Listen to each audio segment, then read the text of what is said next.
You heard Rachel talk about them being up 14 late in regulation, but then Nate scored 12 straight points to pull the Bulls back.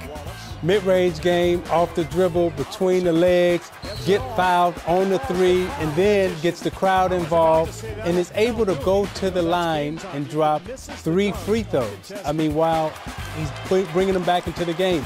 And then this is what I really like. It's like a short game, his pull-up over the 7-footer, and then he denies on defense. He's playing all facets of the game right now. He's totally engaged. He's got his team locked in. Look at Thibodeau on the sideline, and now as he comes off the pick and roll, hits Boozer.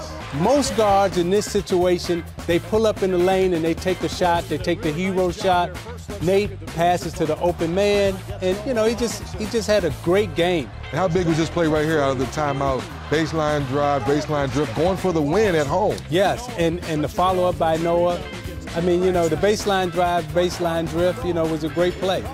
And then the Nets got what they wanted here. Deron Williams got himself a shot. It just didn't go. And what a great play by Jimmy Butler on the offensive rebound. Great call, Vince, because a lot of guys give up on the play. You're so worried about boxing out and not letting your man get it. Jimmy Butler understanding time and situation. So we had to overtime, a 14-0 run. Eventually tied the game. We went to OT, and then it was Nate again. I mean, just going wild. They couldn't stop him. Deron's chasing him.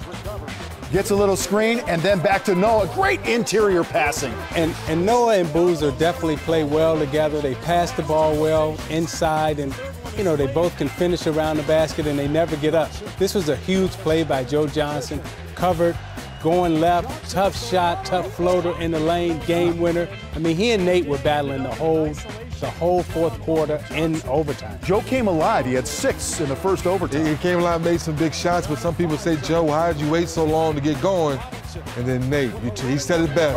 I have confidence in myself. No matter what kind of shot it is, I believe I can make it. He banked it home. Do you believe it? It's a 2-point lead, but then Joe Johnson again getting himself close and beating the buzzer to tie the game again. We're playing another overtime. Ice cold water in his veins. And you know, this was 2 great coaching performances too by Thibodeau and Carlesimo.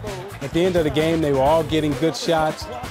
Great pass right there. Again, the interior passing by those 3 is fantastic. Noah 15 in the game, Boozer 21 in the game, but there's that man again, Joe Johnson.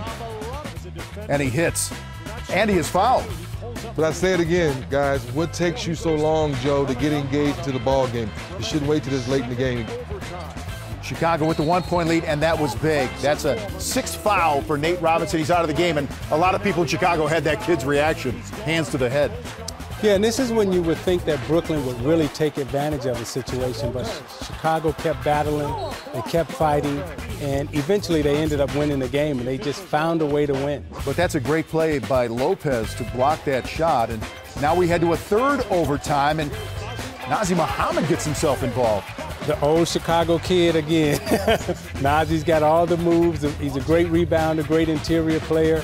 You know, block shots right there, fights underneath, and you know, it was a great game. And again, Boozer at the foul line, Mohammed comes in, gets the rebound, and that was the backbreaker right there.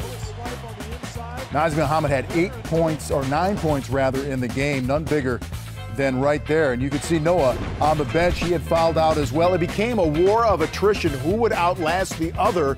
And as it turns out, Chicago had a little more fortitude in this game. 142-134 in 3 overtimes.